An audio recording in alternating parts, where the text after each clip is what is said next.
This WPC from the Front Lines report is made possible by the World Parkinson Coalition.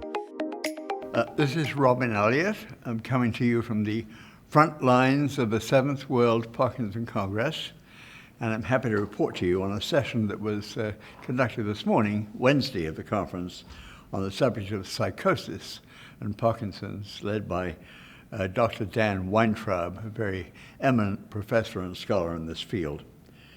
He told us many things, began by telling us that psychosis and PD is much more common than we used to think. There are more kinds of hallucinations than we used to know, and it affects many of the folks who live with Parkinson's at some stage in their journey. He said that psychoses double for the average patient in each year, from a small amount to a less small amount. It does increase as the disease progresses. He also told us that psychosis and cognitive impairment often go along together, obviously complicating things very much for the patient and for the family.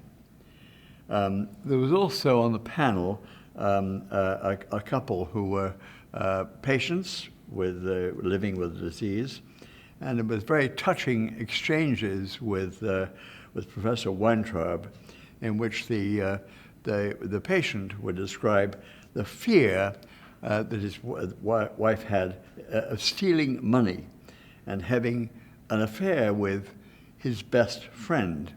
The kind of behavior pattern that is fairly common in those who live with this very challenging condition. I asked him at the end what new directions there were in the field that he'd like to report on, and he said, he did say that the psychiatric space in Parkinson's has, his word, exploded, but specifically for cognition, he said that there was a new medication, I think it's called Cobenfy, C-O-B-E-N-F-Y, for schizophrenia, which is fairly new, very new, and he feels it's very promising. Others in the wings, but clearly we're a long way from having the medications that are needed for people who suffer this very, very serious dimension in this disorder that we're all discussing these days. This WPC from the Front Lines report is made possible by the World Parkinson Coalition.